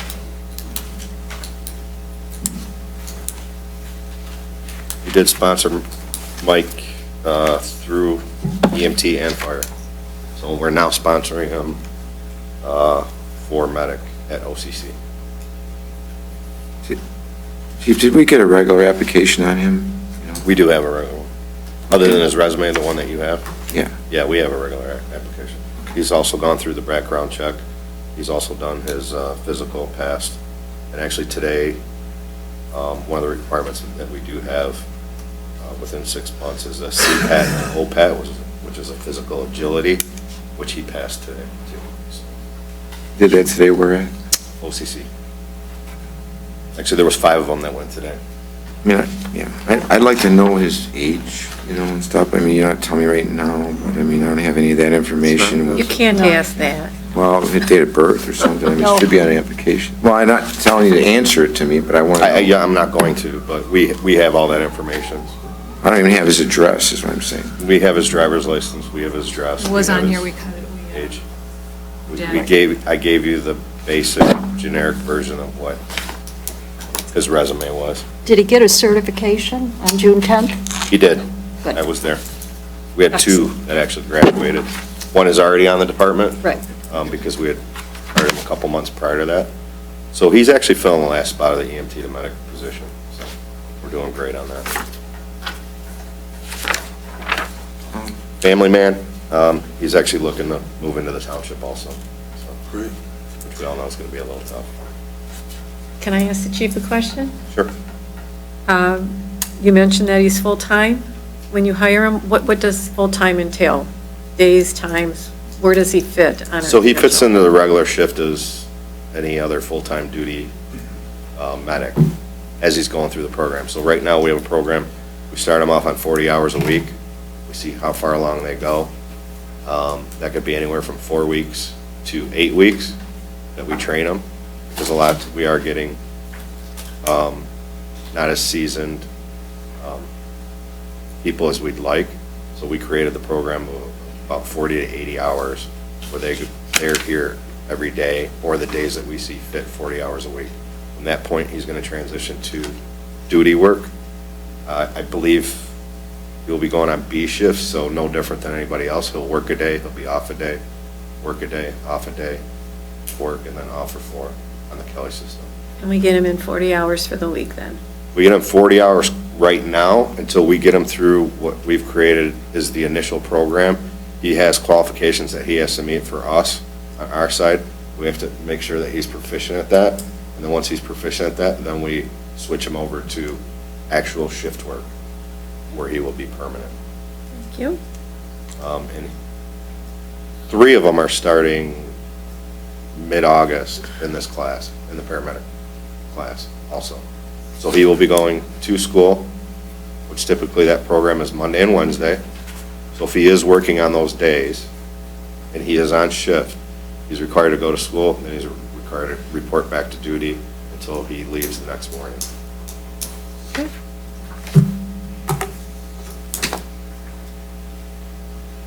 Motion? Make a motion, we hire Michael Kusham as a full-time firefighter, paramedic. I'll second. Yeah, it's not a paramedic. He would be the EMT to EMT paramedic program. Okay, EMT to paramedic. Second by Smith. There's no other discussion. Can we get a roll call, please? Pratt, Yes. Boyce, Yes. Yes. Smith, Yes. Over, Yes. Okay. Thank you. Thanks, Chief. Let's move on to the added item agenda, and I apologize for adding this, this whole construction project that's been going on. This is our dust control. On the north side, if you have not traveled the north side, I would not recommend that you would travel the north side. If you do have to go north, you're going to find yourself trying to find some way to get north. And the issue we've got is a lot of people are taking Campground, 33-mile road, Gould Road. These are all dirt roads, the 35-mile road, so on and so forth. I've had the chief sit in on the last couple MDOT meetings. He's also been in touch with one of the project engineers.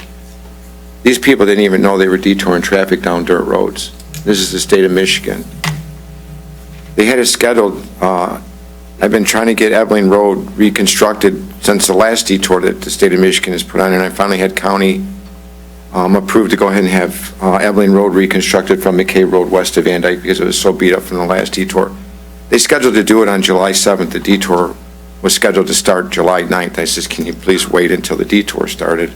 They said they just assumed continue with their schedule.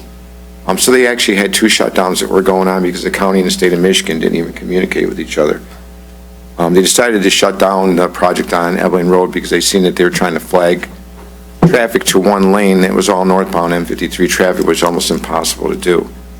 So needless to say, it's been really hard to communicate with people. I don't know if it's because they're sitting in their desk or what the case is, but with what we've got going on out here, we don't even have an east-west corridor that can travel straight through. It's all different, jogs in and out. I mean, I think our closest west-north corridor is got to be like Lapeer Road, because Rochester Road doesn't go through, DeQuinta Road doesn't go through, Mound Road doesn't go through. And the same thing on the east side, unless you go down to K-Pac, where you had to jump on K-Pac at a certain area. So our roads are getting really torn up. We got residential houses. These people live real close to these roads. We're getting probably a year's worth of traffic on them in a week's time that we would not normally see. The dust has been terrible. I'm trying to get MDOT to come to pay for some of the money. It's a state of Michigan issue. They have agreed to spend some money on it. They just haven't said how much, and I can't be guaranteed how much I'm going to get reimbursed, if any at all. But in the meantime, I can't keep calling them and playing this game with them and not getting answers while the people that live on these roads are suffering. We do have in our budget, we do have a road maintenance program. I'm not 100% sure what's in it, but for these reasons, and I don't want to use our allocation for our extra dust treatment on roads for a project that the state of Michigan should be paying for, but at this time, I don't have much choice. So I'm looking to get, I had brine treatment put down. They did grade, the county did pay to have, or they did grade from 32 Mile Road to 34 Mile Road on Campground, which was really in bad shape. And then they did Gould Road from 34 Mile Road to 35 Mile Road, and then 35 Mile Road east to Van Dyke, basically from Peters Drive to Van Dyke. And then after they graded them, I mean, it just turns into a dust bowl. You couldn't see your hand in front of your face if anybody's. I travel the roads. I try to go down there at least once a day to see what the conditions are in and see what new things may be going on. I know the chief makes his rounds out there, and he wants to know what the detours are and, you know, where he's going to send his emergency vehicles. The roads were very, very bad today. So we did get a brine treatment. It cost $3,100 to do a little over 3 miles of road. It's 29 cents a mile. Let me see what I got here. It's 29 cents a gallon, and 3,000 gallons does about a mile. So we did about 3.5 miles, and it's going to cost us $3,045. Tomorrow they're looking the same thing on the east side of the road as they're doing on the east side of the township as they're doing on the west side. They're taking McKay Road to McKay Road. They're taking Scotch Settlement Road and Boardman Road on the east side, and they're all conversion, and those roads are getting really tore up. And then county was out there looking at them today and says, we're going to be grading them, and after we grade them, it's going to be a dust bowl. We got really dry weather coming for the next week, not very much rain, so it's going to be recommended that we try to chloride those roads. We do get 2 free treatments a year from Macomb County. We had our first treatment was done in May, and our second one isn't until August. So, but they do have this program out there for us to go ahead and pick up on additional chloride or brine treatments if needed. And there's no, I mean, I can't say that this is about this. Most of the time we would need it than anyone, you know, so. But I would look to, I don't have the authority to go ahead and approve more than 5,000. Emergencies, right? Emergencies. Actually, not more than 2,000. Up to for emergency. Yeah, I mean, like I said, I don't mind starting to turn some of these calls over to somebody else, and my phone's ringing off the hook. If you look at the Facebook and the next door pages, there's a lot going on. And Frank lives down these dirt roads. I live on a dirt road, not affected by the construction right now, but I know the issues about living on a dirt road. But I wanted to try to get something, approve something not to exceed maybe 7,000 on the. Been a lot of complaints, like Mike said, on Facebook next door. People They don't know who to turn driving to. down a dirt road, it's like driving down a bunch of potholes. How long do they say this is going to last? Probably till the 23rd, I think. I believe the cutoff, hopefully, I believe, don't quote me, is the 23rd. July? August. No. Optimistic. Wishful thinking. Exactly. Mike, with the amount of money you're suggesting, is that going to cover you that long? Well, if it gets us through this stretch, is what it basically boils down to. But I'm not really happy that the township's got to step up to the plate to take care of a state project. And where's the county's funding? I know county said that they're using their grading, and they're grading in roads and something that they normally wouldn't have to be doing. And they're going to follow up, and they're going to follow up with water, because this brine is all activated by water. It needs to have water and moisture to go ahead and work. So they're going to follow up with water. So they're doing everything they can, but it seems like the state of Michigan's kind of stalling out. But I'm not real happy that the taxpayers in the township of Brewster got to pay for a brine treatment for something that the state of Michigan should be responsible for. But I can't continue to argue with them and try to get funding out of them, because it's going to take a little bit of time. But I will be going after them for a refund. And I have gotten a word that I did just submit an invoice, and they can't say that they're going to give me it all back, but they're going to give me a portion of it back. Because they have a posted detour sign of where the detour is going to go, which would be Gould Road and 35 Mile Road, but campground's not on a detour, even though people are taking it. Of course, So they're probably going to reject the funding that's going to be used for Campground Road, but I am not just going to forget about it. I'm going to try to, you all know me well enough that I've worked at this township 4 years, that I've always gone after whatever money we can get, so. What they didn't realize is that campground is the detour. You cannot get to 34 Mile Road. Right. Unless you take campground. So everybody's now cutting down 33, campground. Or 32. 34, Gould, Right. 35. Or they're getting off at 32, because a lot of times M53 is backed up all the way to 32. Yeah. They didn't realize that. Confused too, trying to Right, find and out. actually, wasn't there a fatality the other day over There there? was Where? 32 in campground. Oh, that's it. So, if I could, I would like a motion to go ahead and approve to have brine treatment done not to exceed a price of $7,000. I will work on getting as much reimbursed from the state of Michigan as I possibly can. But that's what my Support. Support by DeGiorgio. Does anybody else have any I do, questions? Mike. Can I ask you, and Anne Marie had asked, but I didn't hear the answer to it. How long does a brine treatment last for us? And will it get us through to the 23rd without having to do a second? So what's nice about the brine is basically it works off of moisture. It's just salt water is what it is, and salt attracts water. I don't know if you've had it and you spilled any of your salt from your softener and you see the moisture kind of. Right. So it attracts moisture, but what they do is when they're going to put it down and they come back and activate it with water, if we get a light rain without it washing the brine away, it'll lock down like this, and that's why some of the roads get, because it's all limestone, it'll be like a hard surface or a hard pan, which will stay that way until probably we get a really heavy rain and we start getting potholes, and the potholes get water in them. Every time a tire hits it, it washes more dirt out. So we don't get any rain and we can get it locked down, the road's going to stay that way for quite a long time. But we do have a lot of traffic with 18-wheelers that are going down these roads that are not normally. Those tires do a lot of skidding and stuff, which can kind of continues to tear it up. But if we don't get any heavy rains or downpours, with the traffic, I can't really say, but we should get 7 to 10 days, maybe a little bit longer out of it, possibly, maybe longer, so. So we're looking at another treatment besides what you're asking for now? No, that's all I'm asking. Well, no, I'm looking to do the east side of the town, the east side of the township's gonna have to be done too, and they're looking at grading that tomorrow. Do you have any idea what the dust is like after you get done grading one of these roads? You need to go out and check it out, because you're saying it's like, oh, how can these people even live? Their house is just covered by a cloud. Right, and it is not their fault. No, it's not their fault. Okay. Just because they live on a dirt road and it's a rural community, but I understand it. And then, why are people that don't live in the dirt roads paying for chloride treatment for people that are, I know that's it's what's all part coming of out the of it. community. Right. Well, part of it's the- like, It is, but Yeah. well, it's not, in my opinion, it's not fair that the county owns But these but roads that's what and they Mike said. expect the cost share He from would us. try to go after them. for We that. don't collect tax dollars on roads, but the county does. Right, So why should we have to pay a cost share? right. You know? In the meantime, these people are stuck with this mess. so. Right. yeah. Are the people calling them down in the state?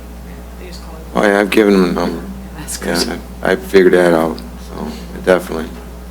Yeah, they were inundated when me and Mike talked to a couple of the MDOT people with phone calls, Good. like overwhelmed. But they do answer that one, Kim McLean, hats off to her, she answers her phone every time I call. She does. She's been working very hard and diligently on this project. She knows, unfortunately, somebody somewhere else dropped the ball. So anyways, we've got a motion to approve up to 7,000, I think supported by DeGiorgio. If there's no other discussion, can we get a roll call, please, Anne Marie? Yes. Yes. Yes. Yes. Yes. Okay, motion carries. Guess it's the end of our meeting. We'll open up for communications. Hey, why don't we let Therese go first? Okay, I'll go first. Okay. I have a couple of things. I'll start with the one I'm a little concerned about, which was a dog running around in our building. I was wondering maybe we could address having animals in the building, which kind of concerned me when we were having a meeting and the dog is approaching me. So if we could address that, I don't know how we address that, but maybe we should address that. Second thing, though, this one is for you, Mike. I happened to be at a function a few weeks ago, and your name was brought up. A couple that was at this function said, "Hey, do you know Mike Philbrook?" "Oh, yes, he's a supervisor for Bruce Township." Yes, of course. They had some issue on 33 Mile with a house that apparently we've had issues in the past with blight, but at this point had a tree that had fallen in a backyard, destroyed a pool. I don't know if that's sounding familiar to you. Oh, yeah. And they were having some issues, and they said, "We called Mike, and he got that taken care of in no time flat," and they were very happy that you did that. They were just ecstatic. Okay. So I thought it was worth mentioning that we have residents out there that were happy with the job you did on that blight house. Great.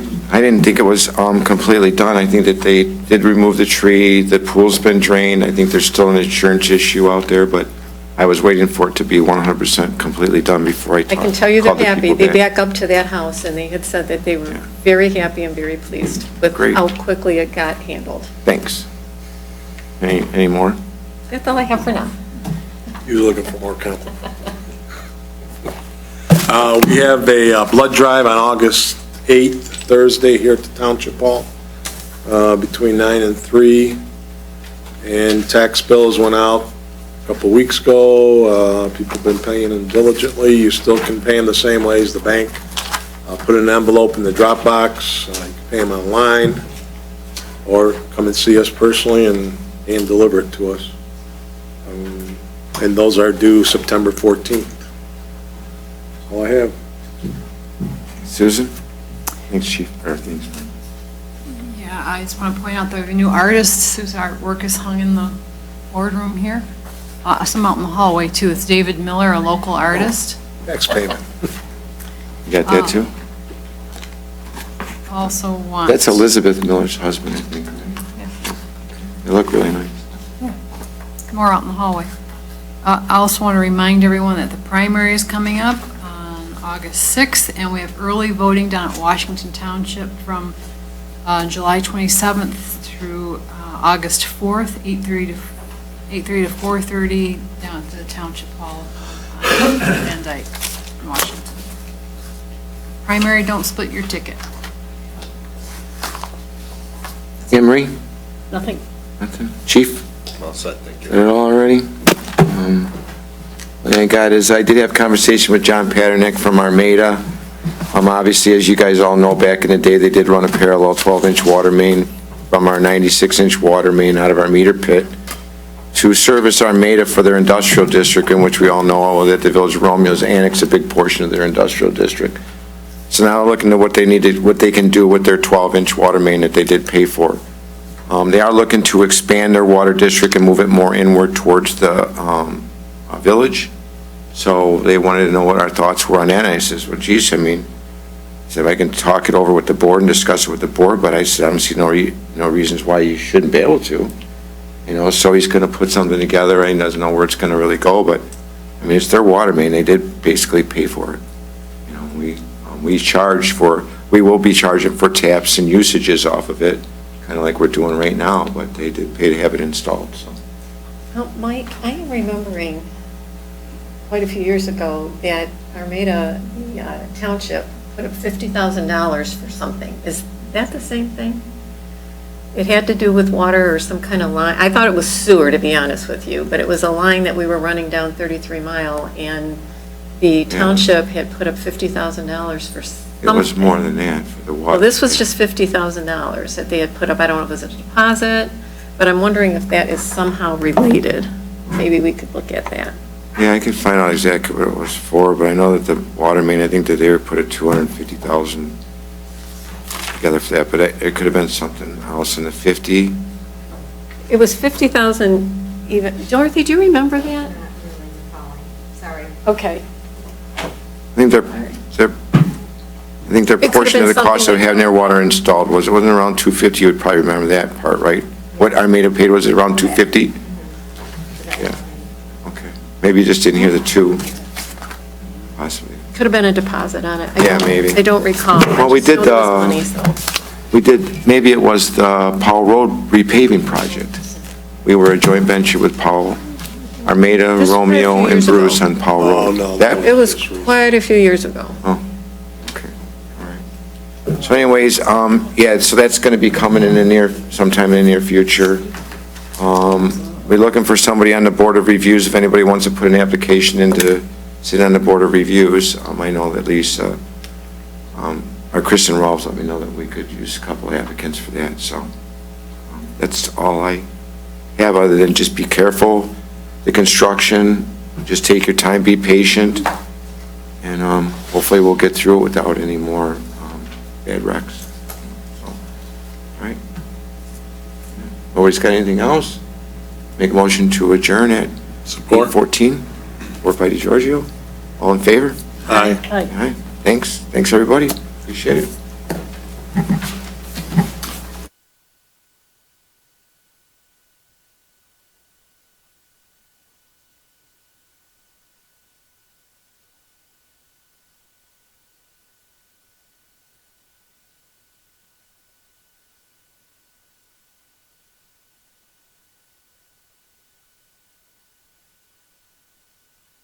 Mile Road